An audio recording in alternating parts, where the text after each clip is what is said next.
Chapter 27. Heroes Merge.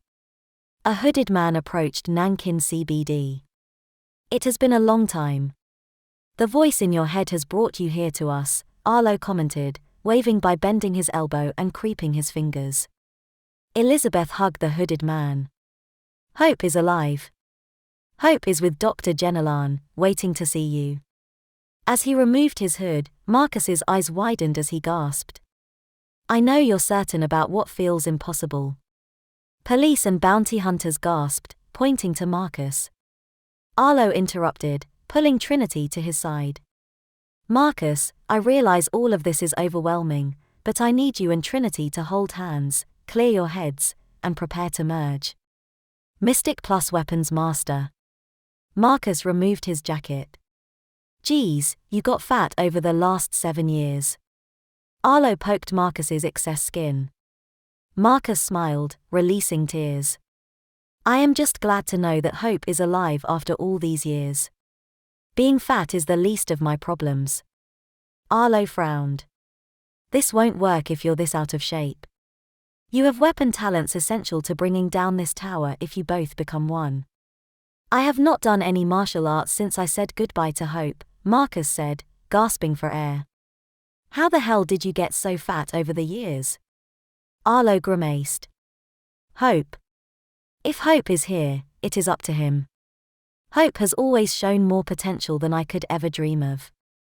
I have blocked thoughts of him from my mind, knowing that I would never be able to see him again. Marcus cried, struggling to breathe. Breathing through his inhaler, he sat on the footpath. Trinity grabbed a bloodstone from her pouch. She opened a purple portal that gyrated counterclockwise. Hope stepped through, holding Dr. Tracy Genelan's hand. Daddy. Hope rushed to embrace Marcus after 12 long years apart. Crying heavily, the two held each other, not speaking a single word. Arlo stared at Hope and Trinity, comparing their physiques by using various hand gestures. Hope, you need to hold Trinity's hands and become one pure-hearted warrior. This is the only way to tear down these towers quickly and safely. You have both merged before, correct? I love you, Dad. I am looking forward to training with you again. Hope beamed happily. Marcus sighed, holding in his tears. I retired from fighting and training years ago.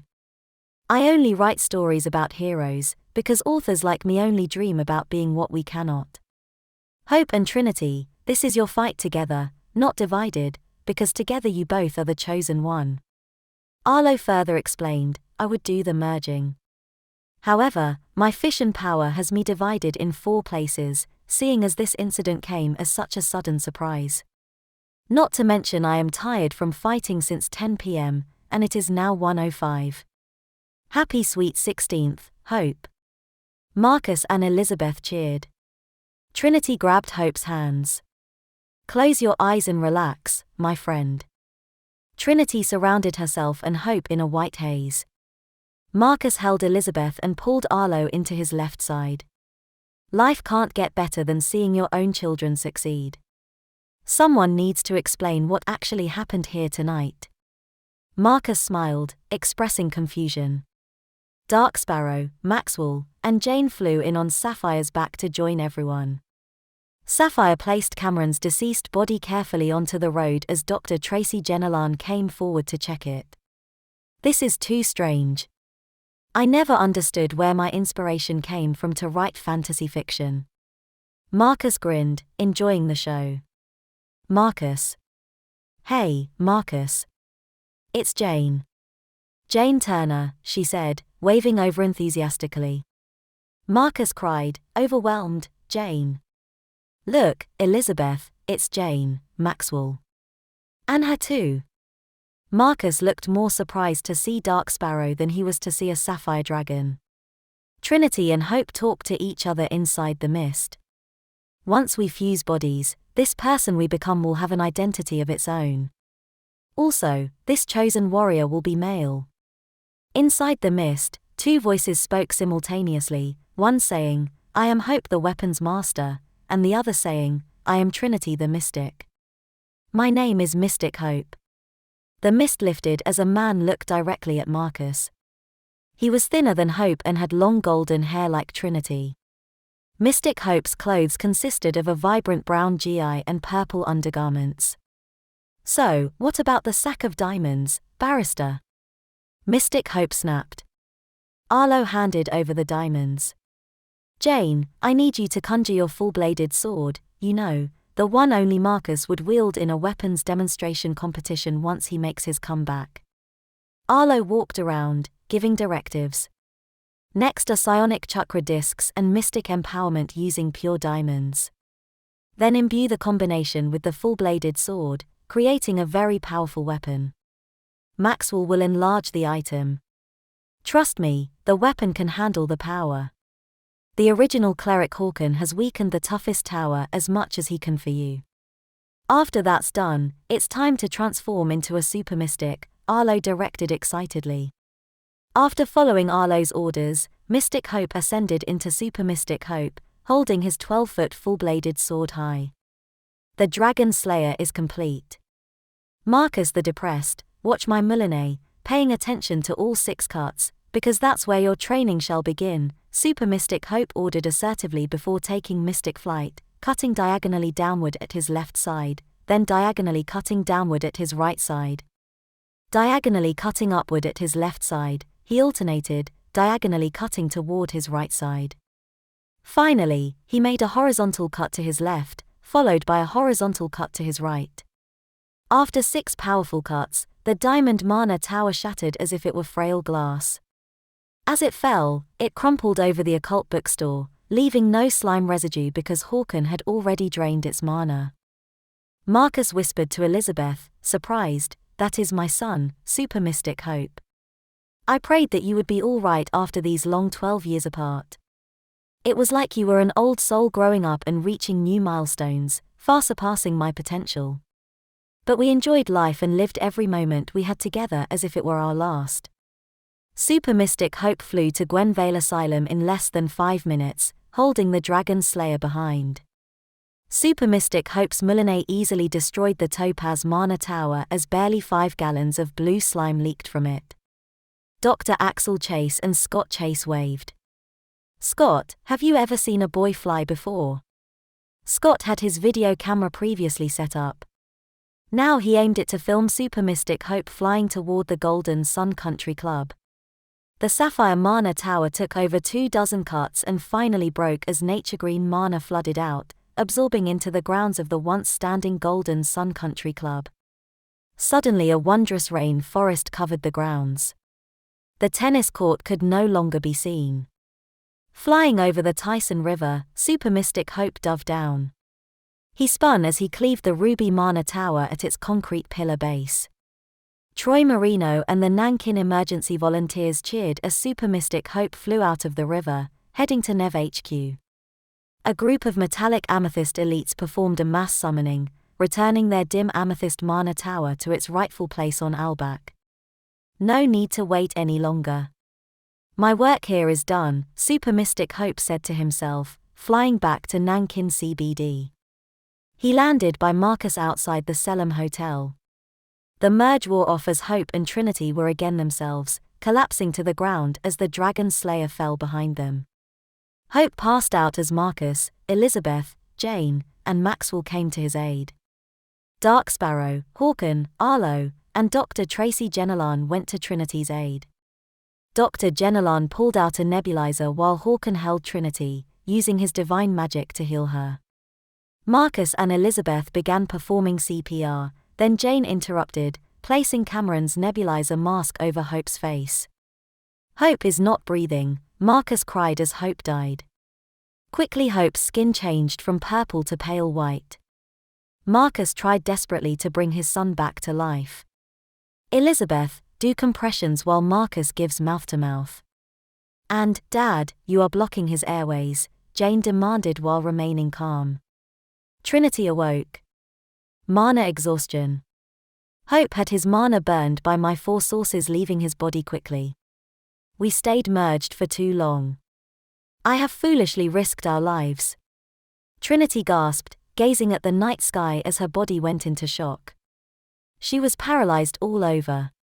Dr. Tracy Jennelan quickly came to Hope's aid. Damn it all. Hope is dead. My son is dead. Marcus cried heavier than he ever had before.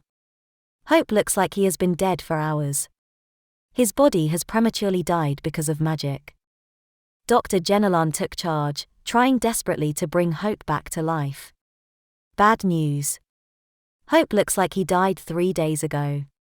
Dr. Jennelan couldn't stop herself from crying. She felt helpless. Arlo comforted her, rubbing her back. Hawken held Hope's right hand. The strongest divine spell is resurrection. It is a spell that is strictly forbidden. I love you, my granddaughter. Trinity, please understand my decision not to allow this teenage hero to face a premature hero's death. I love you, Grandfather Hawken. I wish we'd had more time together. I wish I'd known you. Marcus cried. I love my son, but you should never take the suicide option. Suicide is a terrible sin. They all heard a deafening growl sending a wide shock wave over Nankin City. Dark Sparrow shouted, look up there. Is that a phoenix? It is just as big as Leviathan, if not bigger. Or even bigger than a Cyangan Star Cruiser, Jane announced as she took a selfie. Marcus stood up. He was crying, begging, and shouting at the top of his lungs, stretching out his arms and chest. Ziz, legendary bird of the sky whose wingspan blocks out the sun, immortal bird, please give us a feather so that my only son, whom I stupidly sent to fight my fight and who has died, may return to life. I take full responsibility for my son's death. Please bring Hope back to me. I will gladly take his place. As a father, I beg to take his place. Marcus coughed sickly. As he was about to shout out, Ziz dropped 6 feathers, each 12 feet in length. The legendary beast of the sky continued to fly east. 1 feather landed on Hawken, 1 landed on Hope, and Arlo collected the other 4. Ziz dropped feathers into the Tyson River, resurrecting those who had recently died, including Alyssa Marino, whose ashes were tipped into the river 2 days earlier. Flying faster and higher, Ziz was unable to be seen.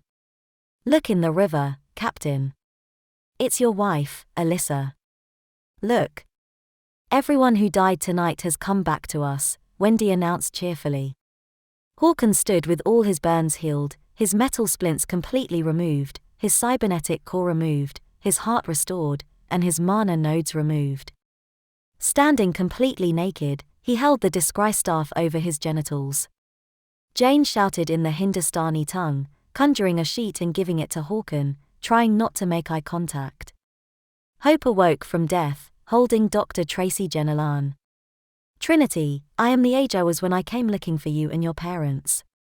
I am 51 again, Hawken announced excitedly. Arlo resurrected Cameron using one of the Ziz feathers. Collect your reward, number 1 bounty hunter. As for you, Hope, it is time for you to go to the train bridge for some privacy to reunite with your father in peace, Arlo said lovingly. Arlo telepathically spoke to Trinity.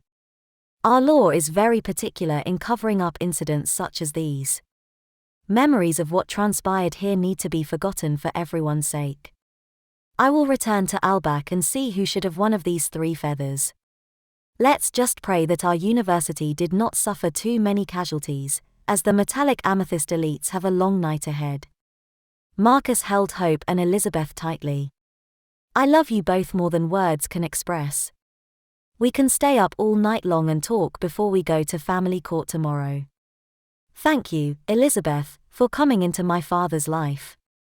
Hope smiled. Hope tapped his father's shoulder. We need to go back to training. I will be your sensei, and you will be my apprentice as we help each other to ascend to new exponential heights, Hope asserted himself. I gave up on all of that because of persecution. I keep proving, despite what happened to your mother and me, that I am no danger to you. The worst thing I ever did was raise my hand to your mother. I keep paying an endless debt that has no limit. Get over it. I accept that you and Mom are from different worlds. I can be a part of both your lives if we follow the family court system calmly. Besides, I am now 16, and that means my attorney can represent me to help me go forward from here. I am not easily manipulated. I see past the games. I just pray that Mom can find forgiveness and peace one day, Hope said assertively. Who is your attorney? You have Maxwell, and I have Jane. For now, let's talk about something less heavy before court. Let me tell you a story about a 9-year-old boy raised by an elderly monk known to the villagers as Master Desmond. Dark Sparrow and Maxwell were outside the police station. They made sure that Cameron couldn't move a muscle. They tied him up using zip wire restraints and gagged him. Cameron did not resist arrest as he had given up hope. As promised, Dark Sparrow, you are going to be more famous than either of us. Thank you for closing 55 missing children cases. Who would have guessed they were held prisoner beneath the occult bookstore by Cameron Banks? Jane made quotation marks with her fingers, winking discreetly. Edward ran right before Mayor Jefferson and Eric Fitzgerald stepped out of the police station. What to do with so many homeless children at 2 o'clock on a Friday morning? Mayor Jefferson said, widening his eyes. Eric Fitzgerald opened his suitcase and pulled out a clear plastic case filled with keys.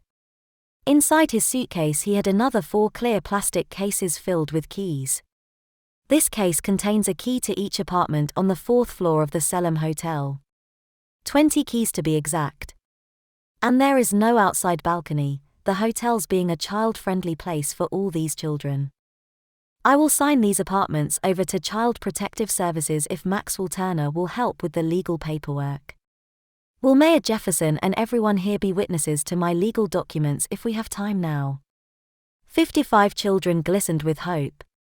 Principal Childers parked his van outside the police station. When Jane called me at this ungodly hour about so many homeless children, I easily chose to help even though it is a school night. Principal Childers slid the van's side door open. Food rations, mostly pasta and baked beans. Some clothing that was going to be donated to charity. Not to forget a few oddball luxuries for the girls. Oh, and for the boys too.